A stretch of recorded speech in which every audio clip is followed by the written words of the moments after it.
Thank you. So I'm going to speak about a survey that combined probabilistic and non-probabilistic samples. So I suppose this might link in a little bit with the next session on panel blending. But so specifically, what I'll speak about now is the European Teaching and Learning Survey, so which was carried out on behalf of CEDEFOP, which is the European Centre for Vocational Training. So I'm going to speak a bit about the differences between the probabilistic and the non-probabilistic samples on a set of key outcome indicators that we looked at and some other profiling variables as well. And then I'm going to speak a bit about the approach we use to adjust the non-prob sample to become more representative. So in terms of the study design, so this was a pan-European survey that covered 29 countries. So we achieved nearly 45,000 interviews overall, and that was targeting adult workers. And so, as I said, so the survey was designed to combine the probabilistic samples. And for that, we used probabilistic online panels. So Varian has its own probabilistic online panel called Public Voice. And for the countries where we didn't have public voice panels, we used telephone RDD. And then for most of the countries, we also used non-probabilistic online access panels. So the rationale for this approach was, as you can imagine, to use prob samples as the more rigorous and representative sample source. So we knew the selection probabilities, we had more confidence in these data, basically. And then we used the non-prob samples to top up the samples to achieve our target sample sizes. And this survey was carried out between October 2023 and February 2024.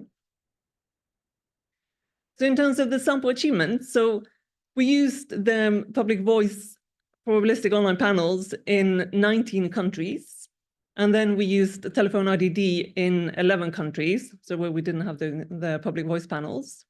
And then we used online access panels as our non-prob samples in 27 countries. So in terms of sample size per country, that ranged between 1,000 and 3,000. And our approach here was to achieve 500 interviews from the prob sample, and then the rest of the sample was topped up using the online access panels. And the key outcome variables were training to do the job, and that was broken down into a bunch of sub-questions. So that looked at initial training to do the job, health and safety and other workplace behavior, and other work-related training.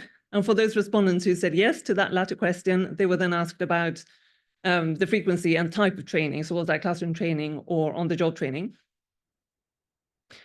So then in terms of looking at the difference between these different sample sources, so as I said, so the aim was to combine these two different sample sources.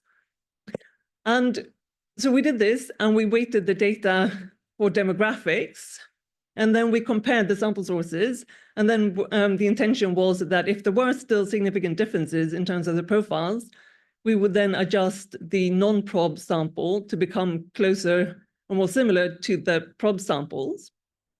So clearly, we made a big assumption here, and we assumed that the prob samples were closer to the truth.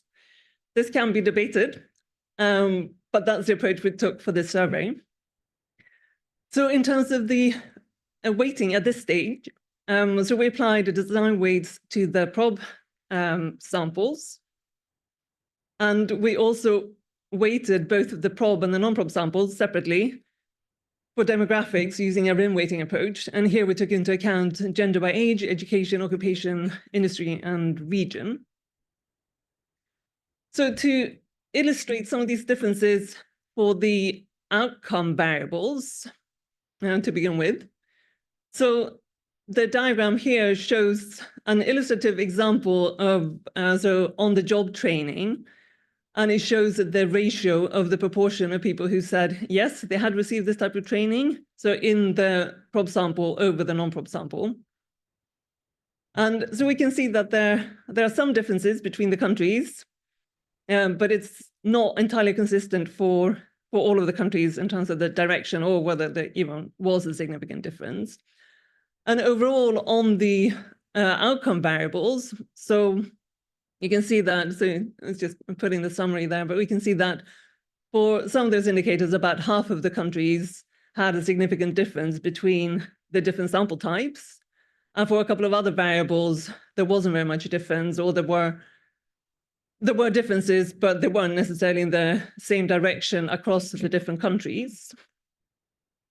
Then when we looked at other profiling variables, so these can be grouped into, so all learning activities either done at work or somewhere else. And that included classroom training and self-driven activities, for example, reading books or seeking advice. We also asked about using computer apps, and again, at work or at home. And we asked about a range of different apps, and those could be grouped into communication and social media apps, email, word processing, spreadsheets, etc., and then databases and using programming. Then we also asked about respondents' motivation for learning. And these sub-questions could be grouped into, so intrinsic motivation, so is that because respondents just, they like learning, they take pride in it, or they find it important. And we also asked about external motivating factors. So because they expected to get better paid, or their managers expected them to learn new things, for example.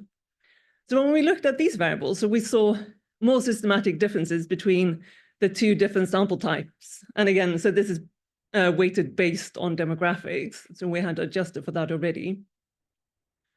And so most countries had a significant difference between the different sample sources.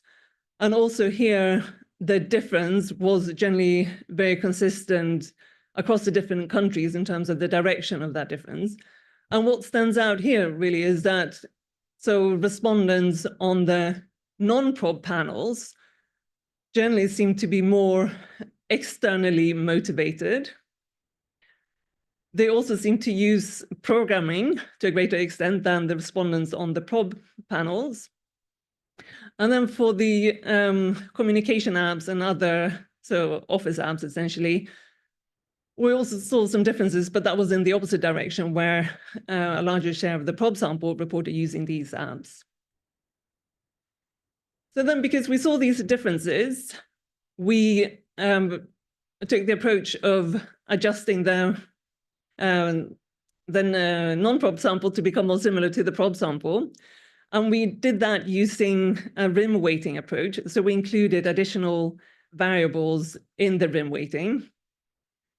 So for this, I'm not going to go into details about this, but we used logistic regression analysis to determine which variables to include as potential contenders for inclusion in the weighting scheme.